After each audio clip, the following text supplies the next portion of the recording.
이게 작동이 안 되는 것 같아요.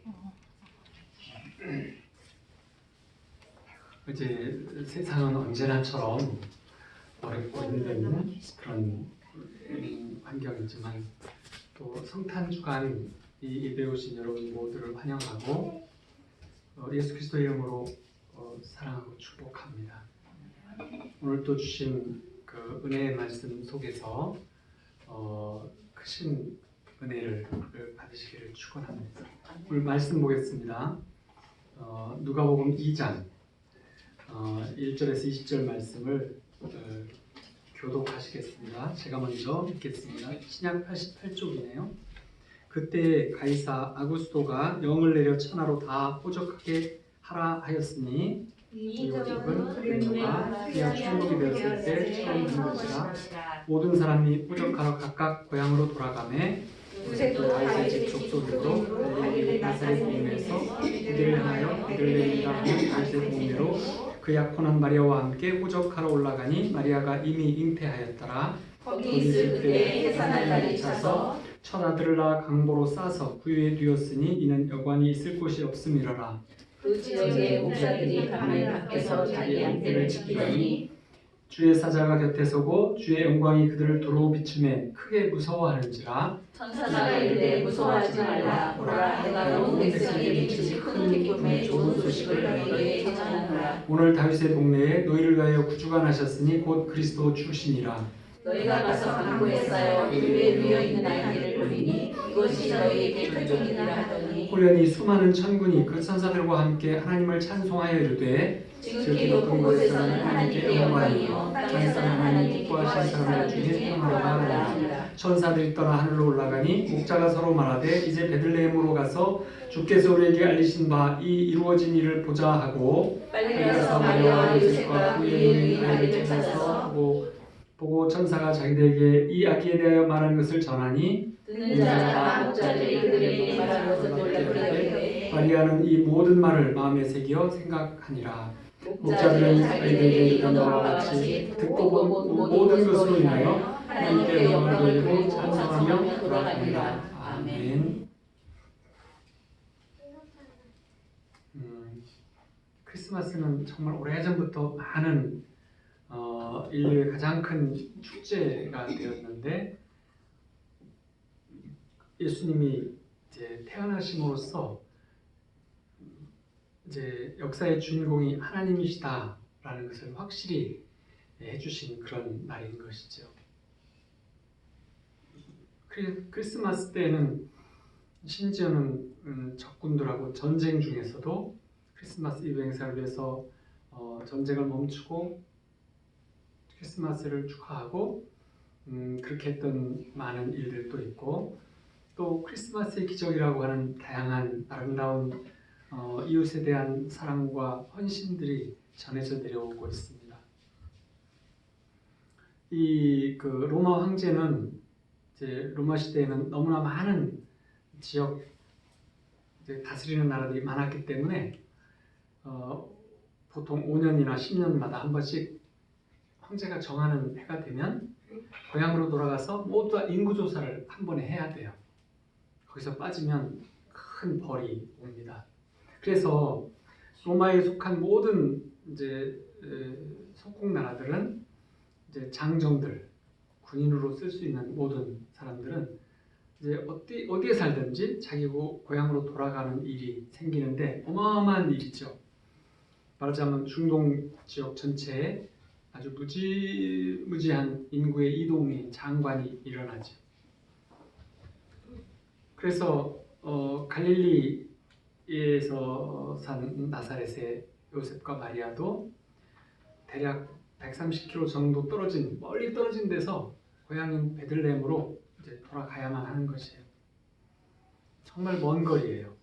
그래서 대략 한 20일 정도 걸려서 가지 않았을까 보는데 뭐 어느 곳이든지 다 길도 10,000원이고 또 숙소도 다 10,000원이고 항상 어디다 다 10,000원이고 혼란스럽고 그런 시기였어요. 이렇게 혼란스러운 때가 되면 우리가 성령 안에 거하면서 하나님을 꼭 잡고 그렇게 시간을 지내가야 그 혼란 속에서 하나님의 뜻을 알 수 있게 되어지는 것이죠.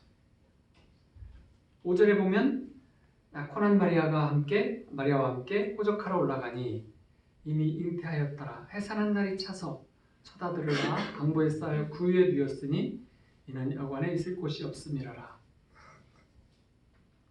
이제 유대 땅이 온 땅 중에서 가장 낮은 땅이에요.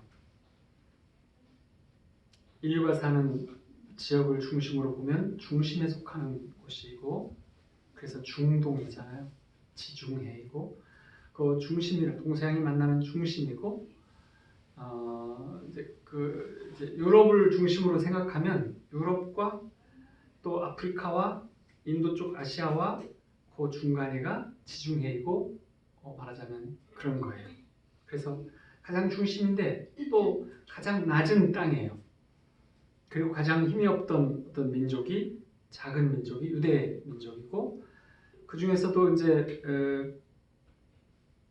배만 좀 둘렀지 별로 이름 없는 곳이 베들레헴이고, 여기에서 이제 그중 가장 작은 마을, 가장 낮은 여인숙, 그 중에서도 여인숙 중에서 가장 보잘것없이 낮은 마국간에서 이제 구유에 누워 있었던 거죠.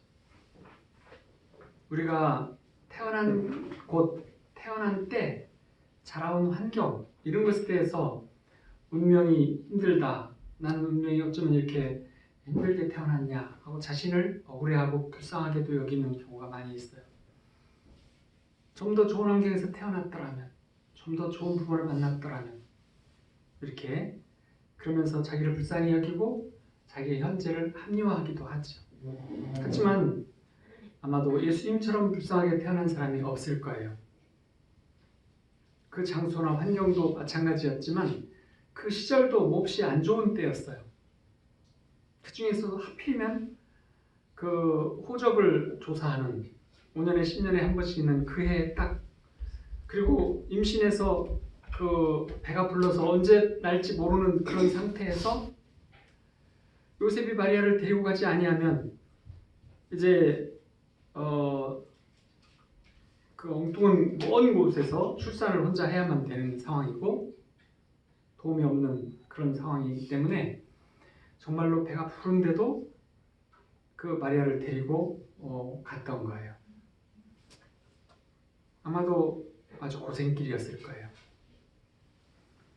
하나님의 아들 되시고 또 그 당시의 모든 그 세상에서는 구세주가 언젠가는 오실 거라고 하는 그 구세주 사상이 아주 가득 있었어요.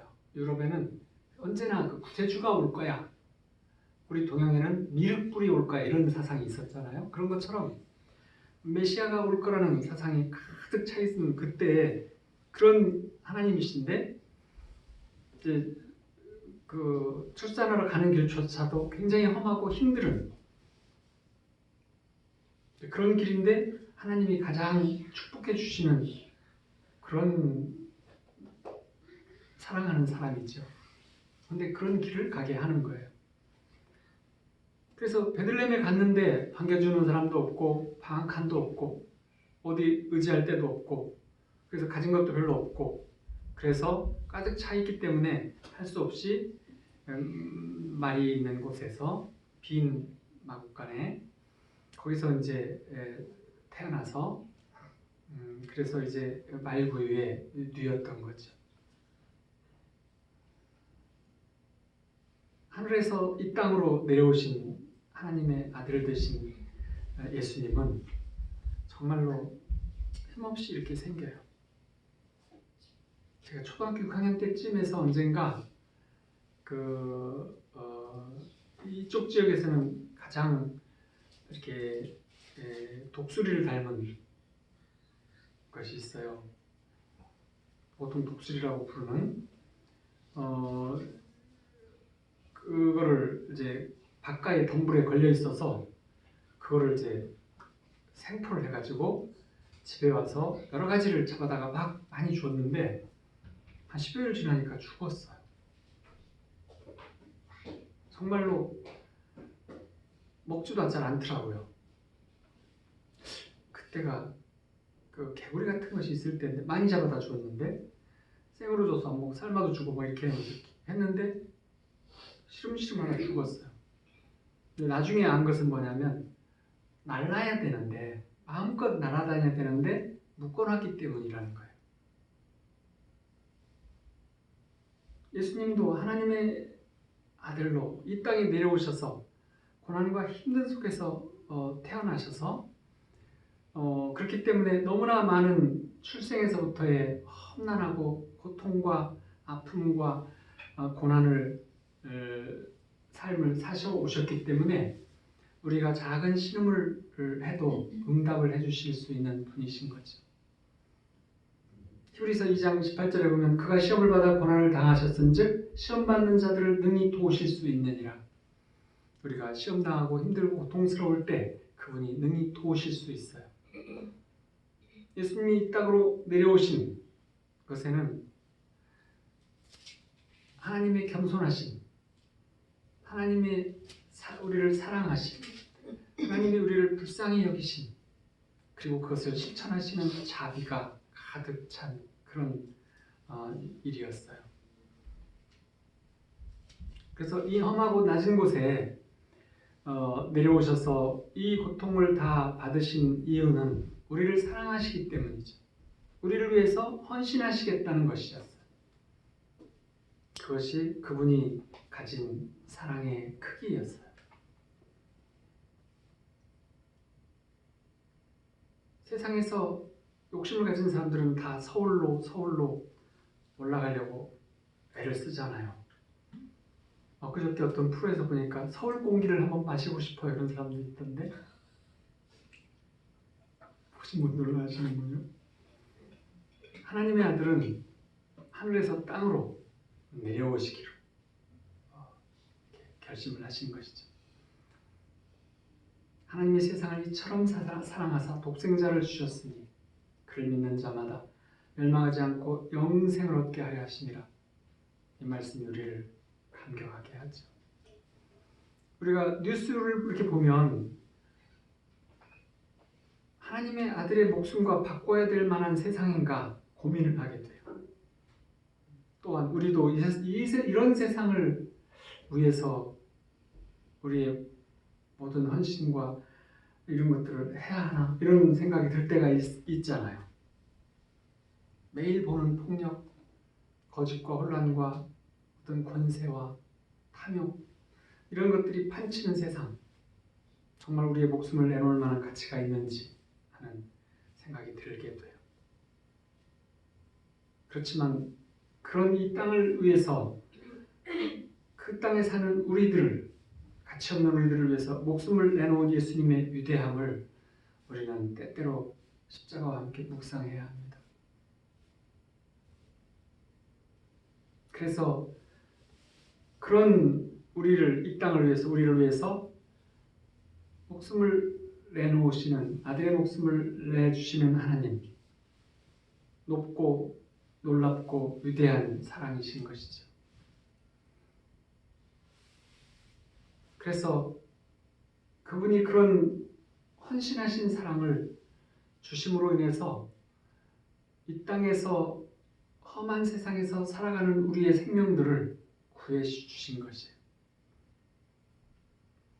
그래서 오늘날 세상의 무정함에 실망하신 분들, 나의 자존감이 땅까지 떨어진 분들이나 또 나의 존재감에 우울함이 있는 분들, 나를 위해 하나님의 아들의 목숨을 주고 바꾸었다는 것, 이것을 묵상해보는 주간을 삼아 보십시오.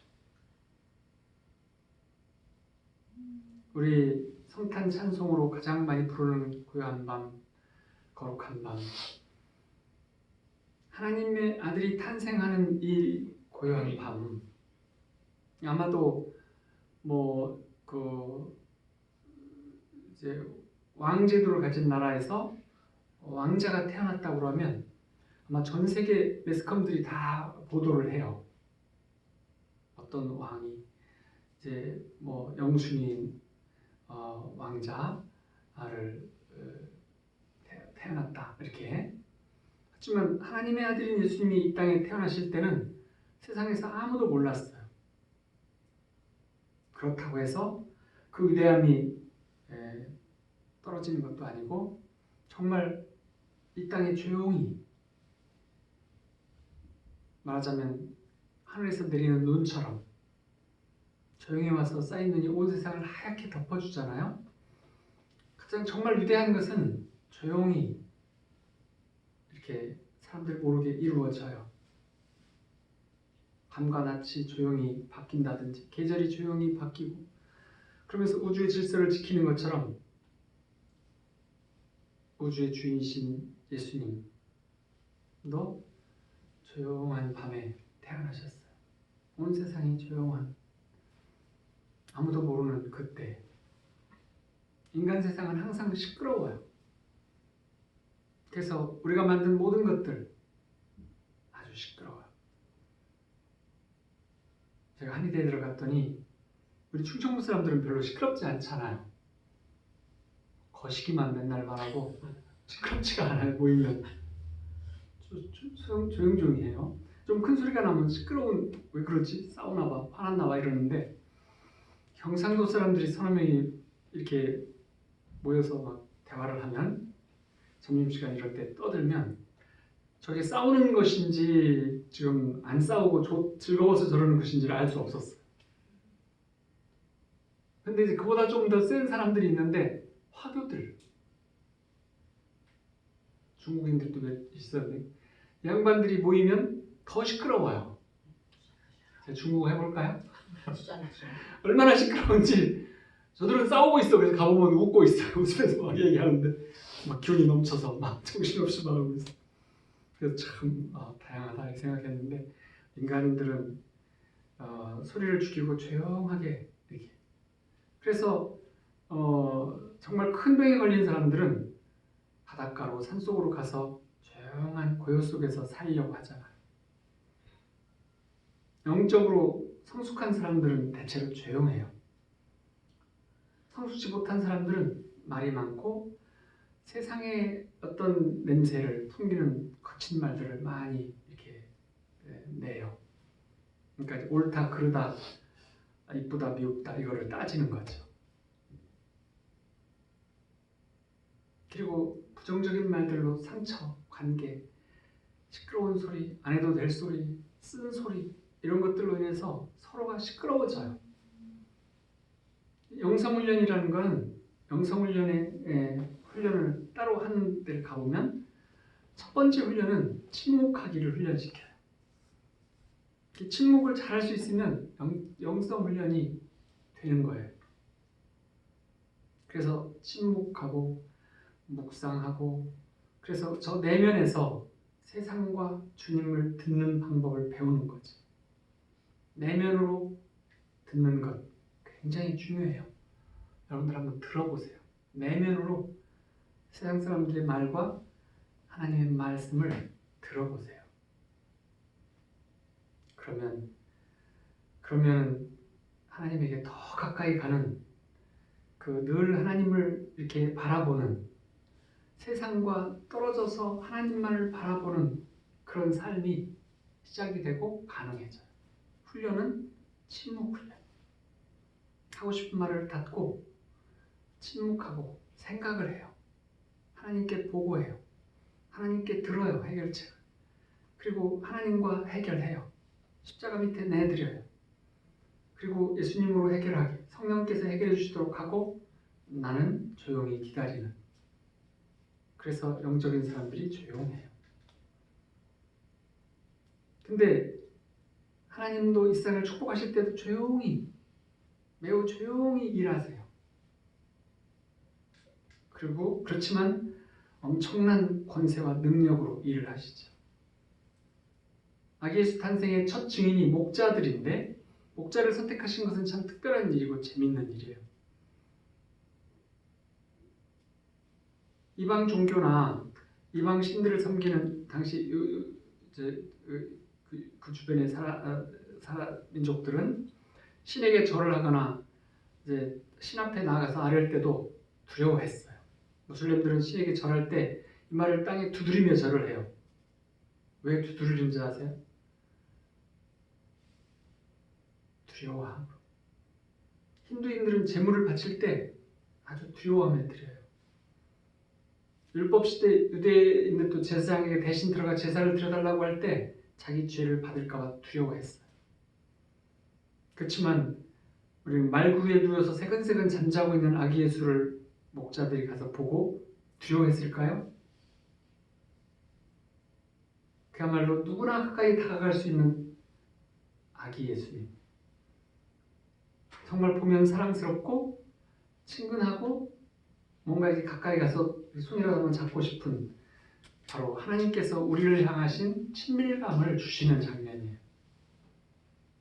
아기 예수님은 하나님이 신이신데도 하나님이신데도 우리를 그 모습 자체로 우리를 부르셔서 친밀하게 다가갈 수 있도록 해주시는 그런 장면이죠. 8절 9절에 보면 목자들이 밤에 밖에서 자기 양떼를 지키더니 주의 사자가 곁에 서고 주의 영광이 그들을 두루 비추매 크게 무서워하는지라. 요셉과 마리아 말고 제일 먼저 하나님의 아들로 태어난 예수님을 본 사람들은 동방박사들이에요. 목소리로 제일 먼저 아기 예수 탄생을 알려주는 선교사들은 목자들이었어요. 만약에 미국 대통령이 한국 대통령에게 메시지를 전하는데 백악관과 청와대가 교통하는 게 아니라 양치는 어떤 목동에게 그 편지를 베껴서 갖다 줘라 그러면 어떤 일이 일어날까요? 아니면 말로 전해줘라 이렇게 하면 그런 것만큼이나 놀라운 일이죠. 당시에 다양한 서기관, 왕족, 귀족, 바리새인, 부자들 많이 있었는데 가장 낮고 소외된 층 목자들은 가족 중에서도 제일 낮은 또 가장 낮게 사는 사람들이 목자들이었는데 당시에 예수님의 탄생을 알린 목자들은 그 목자들 중에서도 신참 초짜들 있잖아요. 밤에 불침번 서야 되는 초짜들 그들이 마음이 가장 가난한 이들이었는데 그들을 통해서 복된 소식을 처음으로 전달시켰어요. 하나님께서는 이 땅의 어떤 질서, 왕족을 통해서 선포한다든지 이런 일이 아니고 마음이 가장 가난한, 가장 낮은 이들을 통해서 가장 큰 복된 소식을 전하게 했던 거예요.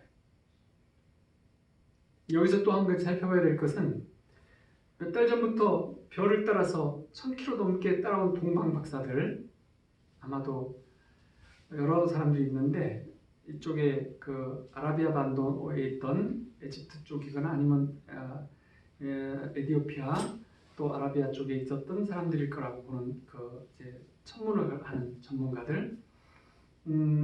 과학의 발달이 적었던 고대에는 별의 움직임의 변화가 이 세상의 변화를 가지고 온다 이런 사상을 가지고 있었기 때문에 동서양막론하고 별을 보고 변화를 찾아내는 사람들이 이 땅의 변화를 가장 먼저 알 수 있는 그래서 요즘으로 말하면 천문지리 모든 것에 최고의 권위를 가진 사람들이었어요. 그래서 그들을 박사라고 불렀죠. 그래서 그 박사들이 예수 탄생을 알아차려 가지고 따라왔는데 그들 또한 그 신앙인 유대인들도 아니었고 비주류 이방인들이었어요. 그렇지만 그들은 별들의 어떤 변화, 하나님이 주시는 어떤 메시지를 빠르게 알아차리고 빠르게 순종을 하며 찾아온 사람들이었어요. 역사적인 구세주, 온 역사 속에서 기다려온 그분을 뵙는다는 것은 어마어마한 은총이죠. 근데 빨리 가서 마리아와 요셉과 구에 누인 아기를 찾아서 16절에 보면 목동들은 천사의 말을 듣자마자 빨리 달려갔어요. 목동들이 급히 가려면 어떻게 해야 돼요? 자기 양떼를 놔둔 채로 가야 돼요. 양떼를 누가 훔쳐가 동물들이 물어가거나 이런 건 상관하지 않고 급히 뛰어가야 되는 거였어요. 하지만 이 목동들은 순종을 해서 정말 이건 엄청나게 큰 일이야 그러면서 그 일을 순종을 했어요. 우리가 목자들이야 뭐 양치는 사람들이니까 그런 일을 당연히 하겠지. 그렇지 않아요. 그의 가장 큰 그 모든 것을 뒤로 하고 가장 큰 이것을 위해서 뛰어갔던 거예요. 정말 순종이죠. 근데 그 대조적으로 보면 동방 박사들이 이제 예루살렘에 도착했을 때 이제 요즘으로 말하면 지도를 찾듯이 왕궁에 들어가서 율법학자, 서기관들, 성경학자들을 찾았어요. 여기 유대 땅에서 구세주가 난다고 예언된 곳이 있다는데 거기가 어딘지 정확히 아시지요? 하고 말하자면 이제 도서관에 가서 지도를 찾아보는 것처럼 거기를 가서 물었던 거예요. 그러자 이제 성경학자들이 저기 시골 베들레헴이라는 곳에 그 메시아가 태어난다고 예언은 되어 있습니다. 이렇게 대답을 하고, 그리고 문제는 이제 자기들은 지금 그 일이 이루어졌다는 것에 대한 전혀 믿을 수 없는 일인 거죠. 역사서에 기록되어 있다라고만 생각할 뿐, 그래서 따라가지 않은 거예요. 동방 박사들은 그걸 찾아서 먼 길을 왔는데도 끝까지 가지만 정작 유대의 그 성경학자들은 따라가지 않았어요. 그래서 정말 그 구세주의 태어나심을 보지 못하는 거죠. 아마 죽고 나서까지도 굉장히 억울해하고 분해하고 큰 실수로 여겼을 것 같아요. 하나님은 말씀에 순종하지 않는 자들에게 말씀을 주시지 않아요. 순종하는 사람들에게 말씀을 계속 주시는 분이 하나님이세요. 믿음은 행동까지 가는 것인데 교만이 있는 사람들은 순종, 행동으로 반응하지 잘 않아요. 이해하고 알고 거기서 끝내는 경우가 많죠. 오직 겸손한 이들만 말씀에 빨리 반응하고 순종하고 그리고 이걸 저걸 생각하지 아니하고 달려가는, 그래서 우리가 예수님께 달려갈 때는 겸손하게 예배하는 마음으로 오직 순종의 태도로 달려다녀야 돼요. 말씀을 받으면 미루지 말고 토달지 않고 의심하지 않고 순종하는 거예요. 그렇게 순종하는 자들이 주님을 만나고 예배하게 되고 인생이 변하고 그러는 거예요. 그러니까 말씀을 공부한다는 것, 연구하고 영어로 스터디하고 그러는 것이 아니고 순종하는 걸 배우는 것이 말씀을 배우는 거예요. 공부하는 거예요. 순종을 배우지 못하면 말씀 공부는 다 허사의 일이죠. 10절에 보면 천사가 이르되 무서워하지 말라. 보라, 내가 온 백성들에게 미칠 큰 기쁨의 좋은 소식을 너에게 전하노라. 천사들이 큰 기쁨의 좋은 소식이라고 아기 예수님의 탄생의 의미를 부여해 주었어요. 목자들은 뭐가 뭔지 잘 몰랐어요. 구세주가 태어난다. 태어났는데 하늘에서 소리가 들리니까 그들은 세상에 이런 일이 하고 이제 뛰어간 거였지만 그 아기 예수님이 도대체 어떤 의미를 가지고 있는지 그걸 몰랐던 거죠. 천사가 설명을 해주는 거예요. 그걸 지금으로 보면 우리가 눈으로 무엇을 보느냐 보다 어떤 눈으로 보느냐, 어떤 눈으로 어떤 문제와 상황을 보느냐, 이것이 중요하다는 거예요. 어떤 예술품을 감상할 때도 아는 만큼 보이는 거죠. 그래서 그걸 사랑하는 자들은 너무 감탄해서 자리를 못 떠나고 막 계속 놀랍다고 감탄하고 있지만 그 감각이 없는 보통 사람들은 그림 좋네, 예술품 저거 좋네, 그러면 잠시 보고 지나치는 거죠. 하물며 하나님이 주시는 어떤 영적인 것들은 우리가 육신의 눈으로 보고 해석하면 그 뜻을 몰라요. 영적인 눈으로 보고 해석해야만 그래야 혼란이 없고 평안이 오는 거죠. 육적으로 해석하면 혼란스러워져요. 영적으로 해석을 해야 평안을 이루어요. 성령께서 영적인 해석을 해주셔야만 우리가 무엇인지를 알게 되기 때문에 그렇게 그 성령께서 설명해 주시는 걸 늘 들으려면 성령 안에 늘 거하는 삶을 살아야 하는 거죠. 우리가 힘들고 혼란스럽고 정말 어려울 때는 사람을 끊고 말을 끊고 기도하면서 묵상하면서 임재하면서 성령께서 영적인 해석을 해주실 때까지 기다리는 것이 좋아요. 가장 빠른 답이기도 해요. 열심히 뛰어다니면 답을 정말 하고 막 3개월, 6개월, 몇 년을 뛰어다녔더니 모르겠는데 어느 날 묵상 중에 한 말씀 주시는 모든 답을 얻었어요. 평안이 왔어요. 그것이 하나님이 주시는 답안인 것이죠. 가장 좋은 답안을 들어요. 11절에 보면 오늘 다윗 동네에 너희를 위하여 구주가 나셨으니 곧 그리스도 주시니라. 이게 지금 이 구세주께서 우리를 위하여 구세주가 태어나셨다는 거예요. 남들을 위한 것이 아니라는 걸 말씀을 해주시잖아요. 이게 왜 축복된 일이냐면 당시까지 세상을 꽉 잡고 있었던 것은 어둠의 세력이었어요. 이 땅을 다스리던 사람들, 어둠의 세력들, 하늘 공중 권세를 잡은 세력들이 이 땅을 다 엉켜쥐고 있었는데 이 땅에 하나님의 실제적인 침노하심이 시작된 것은 예수 그리스도가 이 땅에 태어나심으로부터 출발하는 거였어요. 모든 죄의 세력, 어둠의 세력, 모든 악한 그 근거지를 꺼버리는 일, 그때부터 축복이 시작되는 바로 그 시간이 예수님의 탄생으로부터 시작되는 거였어요. 그래서 우리 인간들에게는 세상적인 교육이 필요한 것이 아니고 예수님이 필요한 거예요. 그래서 이제 예수님이 태어난 이유는 BC가 아니고 AC라고 해서 역사를 다시 기록을 하잖아요.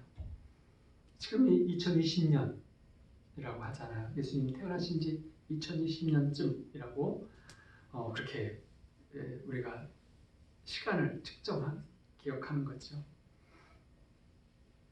그래서 예수님이 오셔야 우리 안에 빛과 생명이 들어오고 예수님이 들어오시면 세상에 있던 모든 규칙들과 죄들이 다 나가는 것이에요.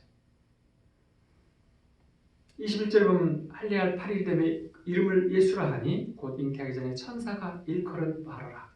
천사가 일러준 이름이 예수였어요. 예수라는 이름은 자기 백성을 그들의 죄에서 구원할 자라는 뜻이라. 어떤 인간이 해결할 수 없는 어떤 문제들과 우리의 마음의 고통과 아픔의 문제들을 예수님은 해결해 주시는 거죠. 그래서 우리 아기 예수를 볼 때 항상 같이 봐야 되는 것이 있는데 십자가의 죽으심과 예수님의 부활하심, 이것을 아기 예수를 볼 때도 함께 보아야 해요. 탄생만을 보는 것이 아니고. 그래서 아기 예수를 보면서 우리 모두를 살리기 위해서 죽음을 결심하시면서 살아가시는 그 공생의 기간도 보고, 또 이 아기 예수님을 죽이셔서 우리 모두를 살리시는 계획이 하나님 아버지의 마음이셨다는 것을 우리는 알아야 합니다. 예수님은 삶 전체를 통해서 오직 순종하심으로써 십자가를 향해서 한 걸음씩 걸어가시는 삶이었고, 그로 인해서 죽음에 이르기까지 순종하심으로 당신의 인생의 삶을 다 이루었다고 하셨어요. 그래서 부활하셔서 우리에게 다시 또 우리 모두를 위해서 예수님을 우리 모두에게 다 주시는 그런 성령의 이 땅에 오시는 일을 또 해주시죠. 모든 종교는 인간에게 희생제물을 바치라고 해요. 너희는 무언가를 바쳐라. 하나님께서는 당신의 아들을 희생제물로 우리를 위해 바쳐주셨던 거예요. 하나님의 사랑하심의 크기, 하나님이 우리를 불쌍히 여기시는 그 깊이, 하나님이 우리를 위해서 행해주시는 그 자비하심이 얼마나 큰지 우리는 도저히 알 수가 없다고 했어요. 천지를 창조하신 건 하나님의 능력이지만 예수님이 탄생하신 건 하나님의 사랑 때문에 그런 거예요. 그래서 천지 창조보다 예수님이 태어나심이 우리에게는 더 은혜이고 축복인 것이죠. 물론 천지도 창조가 되어져 있어야죠. 지극히 높은 곳에서는 하나님께 영광이요 땅에서는 하나님이 기뻐하신 사람들 중에 평화로다. 하나님께 영광이다 라는 뜻은 뭐냐면 하나님께서 가장 기뻐하는 일을 우리 사람들이 했다면 하나님께 가장 큰 영광이 되는 거죠.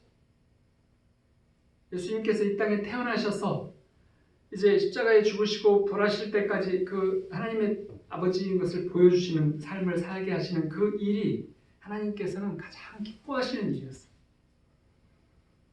예수 그리스도가 십자가를 통해서 우리 인류의 모든 죄를 구원하셔서 모든 인류를 창조처럼 천지창조할 때 우리를 지으시고 코에 생기를 불어넣어 주시고 우리를 자녀 삼아 주셨던 그 최초의 그때 사랑하신 그 사랑을 되찾는 일이 하나님께서 이 지구 안에서 꾸신 가장 큰 꿈이셨던 거예요.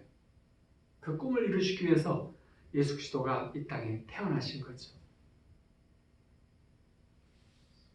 그래서 아기 예수의 탄생은 하나님께 영광이 되는 거였어요. 예수님을 통하지 않으면 진정한 화합 이건 불가능해요. 사랑이 없는 화합 불가능하죠. 세계 평화 불가능해요. 모든 나라들의 통합도 불가능해요. 오직 하나님의 사랑, 예수님을 통하지 않으면 불가능해요. 그래서 하나님께 영광이요 땅에서는 우리들에게 평화가 되는 이런 일인 것이죠. 17, 18절에 보면 보고 천사가 자기들에게 이 이야기에 대하여 말한 것을 전하니 듣는 자가 다 목자들이 그들에게 말하는 것을 놀랍게 여기되 이 목자들이 세계 최초의 선교사들이었는데 기쁨의 복된 소식을 제일 먼저 듣고 제일 먼저 전파했으니까 들은 사람이 기뻐서 전파하는 거고 그리고 체험한 만큼 전하는 것이 선교인데 이 목자들이 그렇게 한 거예요. 그래서 최초의 선교사가 누구라고요? 목자들이었어요. 선교에 대해서 너무 부담 갖지 마세요. 목자처럼 전하는 것이 선교예요. 예수님이 태어나셨대. 예수님이 이 땅에 오셨대. 예수님이 십자가를 지셨대. 그 은혜로 우리는 다 모든 죄를 사함받고 구원받았대. 이걸 전하는 것이 선교예요. 19절에 보면 마리아는 이 모든 말을 마음에 새겨 생각하니라. 마음으로 굳게 새겨서 마음으로 굳게 믿고 붙잡았다는 거예요. 근데 이제 마리아에게 하나님께서는 어떤 일을 행하시면서 항상 말씀을 먼저 주셨어요. 아기 예수를 잉태하기 전에도 천사를 통해 말씀을 주셨고 엘리사벳을 통해서 말씀을 또다시 주셨고 마리아에게 직접 말씀을 주셨고 또 목자들을 통해 말씀을 주셨고 동방박사들을 통해서 말씀을 주셨고 계속 말씀을 주시면서 하나님이 어떤 일을 사람을 통해서 뭔가를 해나가실 때는 끊임없이 말씀을 주세요. 하나님의 일을 할 때 피곤하고 갈등이 있고 힘들 때 말씀을 잘 해석해야 해요. 만약에 마리아가 이런 말씀을 듣지 않고 예수님을 낳았다면 정말 힘들고 혼란했을 거예요. 마리아가 당시에 몇 살쯤으로 추정하죠?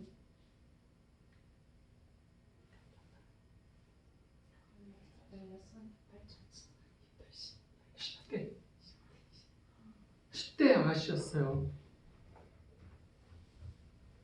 역사들은 보통 16, 17세로 봐요. 10대 아가씨가 이유 없이 성령으로 임신한 일, 출산을 앞두고 장거리 여행을 하다가 아기를 출산한 일, 아기를 낳자 이상한 동방박사들이 막 세상에 보지 못한 이상한 사람들이 와가지고 선물을 갖고 오고 머리를 조아리면서 이렇게 하는 말들, 이 모든 것을 경험하면서 정말 혼란스러웠을 거예요. 세상에 이런 일이 이렇게 아무런 말씀 없이 10대에 이런 일을 경험한다면 정말 힘들고 혼란스럽고 놀랐을 거예요.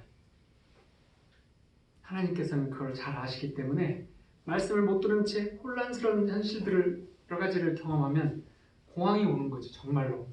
그렇기 때문에 하나님께서는 계속해서 말씀을 들려주시면서 그분의 일을 해나가세요. 그래서 상황들이 힘들고 어렵긴 하지만 마리아의 마음속에는 늘 평안을 유지할 수 있도록 그렇게 해주시는 거죠. 그래서 그 상황들을 이해할 수는 없었지만 말씀을 통해서 평화를 누리면서 혼란한 상황, 혼란한 세상을 살아가면서도 담대하게 살아갈 수 있게 해주시는 거예요. 우리도 이게 무슨 일이지? 왜 이런 일이 되게 생겼지? 이렇게 하나님 앞에 그럴 때 엎드리면 말씀을 잘 주세요. 말씀을 별로 못 들었던 분이라면 왜 나에게 이런 일을 주시지? 왜 이런 일이 할 때 그때가 기도를 많이 해야 될 때이고 그때가 말씀을 주시기를 원하시는 때예요. 제 경우를 봐도 인생의 문제들로 어째 이런 일들이 나에게 왜 이러지? 이렇게 할 때 그래서 하나님 앞에 많이 기다릴 때 해석도 해주시고 응답을 주시고 그런 경우가 많았어요. 오늘 이 본문을 이렇게 읽으면서도 말한다, 말씀한다는 단어가 많이 나타나는데 예수님 탄생에 대해서 구약의 선지자들이 많은 예언의 말씀들을 했어요. 이사야, 많은 선지자들을 통해서 수없이 많은 말들이 있었죠. 예수님이 탄생하신 그날도 천사를 통해서 그 의미도 다 해석해주고 말씀하셨고 하여튼 예수님을 태어나고 그 후까지도 계속 말씀을 주시면서 그 일이 이루어져요. 우리에게도 마찬가지예요. 그래서 그 예수님도 말씀을 통해서 우리에게 오시고 말씀이신 예수님, 말씀의 실체가 되시는 분이시죠. 그래서 말씀을 가까이 하는 것이 예수님을 가까이 하는 것이라고 볼 수 있어요. 말씀에 귀를 기울이는 것, 말씀을 읽으면서 늘 나를 향한 말씀을 주시지 않나 이렇게 귀를 기울이는 것, 이것이 예수님께 귀를 기울이는 방식의 하나이고 하나님에게 직접 마음을 비우고 귀를 기울이는 것도 마찬가지이고 그래서 우리가 사람들과 대화하는 것을 줄이고 주님과 가까이 하면서 주님의 음성에 늘 기울이는 사람은 언제나 평강을 유지할 수 있어요. 내가 평안하고 기쁨을 늘 누리고 싶다. 그러면 주님의 귀를 더 많이 기울이고 사람에게 귀를 자꾸 줄이는 거예요. 뉴스를 보고 세상을 판단하지 마시고 주님 말씀으로 세상을 판단하고 주님과 더 깊은 사귐을 가지면서 다르게 말하면 주님에 빠져서 사시는 것이 좋아요. 그러면 시간과 세월과 문제와 상황들이 해결되어져 가면서 기쁨 속에서 그 일들이 해결되는 것들을 경험하게 돼요. 그리고 예수 말씀을 듣고 주님을 만나고 성령께 소통하면서 살면 우리 입에서 주로 감사와 찬양이 나오게 돼요. 변해요. 세상에 대한 불평과 사람에 대한 불만들이 나오는 것이 아니고 하나님에 대한 감사와 찬양이 나오는 것으로.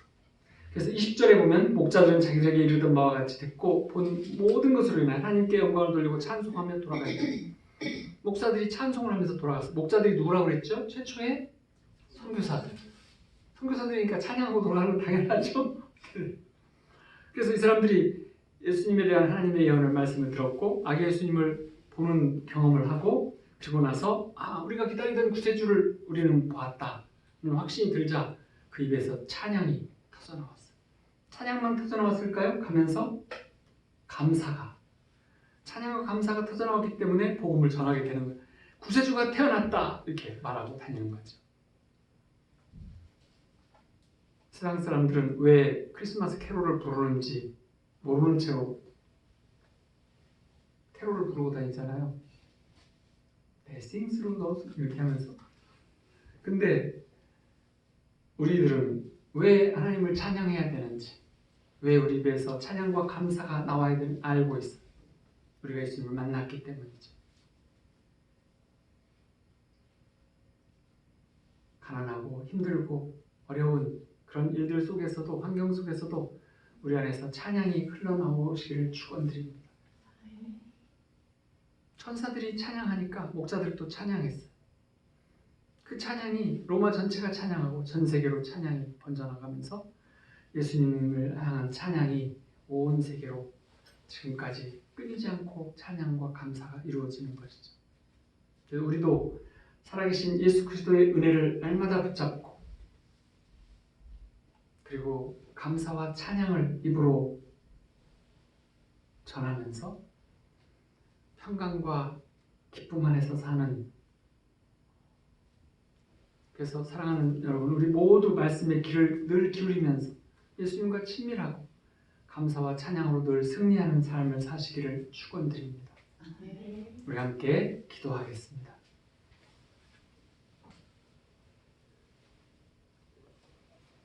사랑하는 아버지 하나님 그 은혜에 감사를 드립니다. 우리가 예수님의 십자가의 보혈로 구원을 받았으면서도 우리 입에서는 늘 불평과 불만과 세상의 문제를 힘들어하는 나의 상황과 문제들에 힘들어하는 말들을 하고 하나님의 복을 붙잡고 사는 우리가 될 수 있도록 도와주시옵소서. 세상의 복을 부러워하지 않고 세상 사람을 부러워하지 아니하며 세상에서 들리는 말들과 세상이 보는 평가에 좌우되지 않는 좌로나 우로나 치우치지 않는 저희가 되도록 주님 함께하여 주옵소서. 우리가 예수님과 함께하는 삶을 삶으로 이 땅의 최고의 복을 받은 사람들임을 잊지 않고 살게 해 주시옵소서. 우리가 늘 성령님과 함께하는 삶을 살 때 하늘의 복과 함께 이 땅에서의 복도 함께 누리며 살게 하여 주시옵소서. 이 땅에서 사슴처럼 높은 곳을 다닐 수 있도록 해 주시옵소서. 우리 심령 안에 와주신 예수님, 우리 가정과 우리의 직장, 교회와 우리 지역에도 오시옵소서. 조용히 내린 흰 눈처럼 우리 삶에서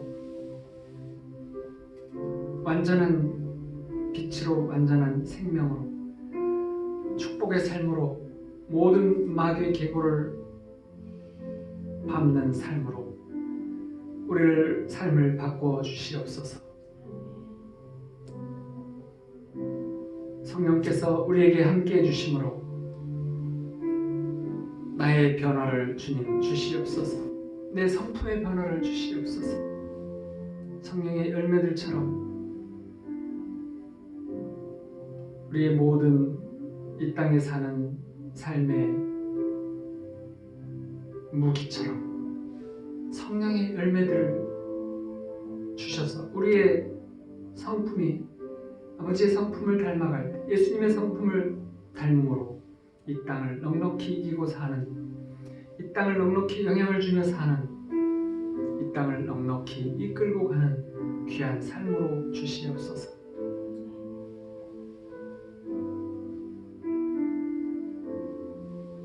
우리는 늘 하나님의 말씀에 귀 기울이며 한쪽 귀를 늘 연 채로 한쪽 귀로만 세상을 듣는 저희들이 되게 해주시옵시고, 아버지께 주시는 말씀을 들을 때마다 우리는 빠르게 당장 순종하는 삶을 통해서, 행동하는 삶을 통해서 아버지의 사랑과 긍휼과 자비하심이 어떠신지를 우리의 모든 이웃들에게까지 경험될 수 있는 그런 저희가 되게 하나님 나라의 용사 삼아 주시옵소서. 아버지 하나님, 크리스마스 주간을 맞이해서 우리 아기 예수님의 탄생을 축하드리고 아버지께서 영광 받아 주심을 함께 기뻐하는, 그래서 아버지 그 기쁨을 감당하기 어려운 기쁨을 누리고 전하는 자들로, 목자들로 삼아 주시옵소서. 늘 찬양 받으시기에 합당하신 우리 예수님, 그 아기 예수님의 탄생을 축하드려오며 우리 가정들마다 있는 아기 예수들을 우리가 우리 아기 예수님을 대하듯 기쁨과 감사와 축복으로 대할 수 있도록 해주시옵소서. 우리 가정마다 아기 예수들이 부모들의 축복을 받아서 이 땅에서 아름다운 이들로 자라고 예수님의 용사들로 세워줄 수 있도록 함께해 주시옵소서. 늘 감사드리오며 예수님의 이름으로 기도하옵나이다. 아멘. 아멘. 감사합니다. 우리 함께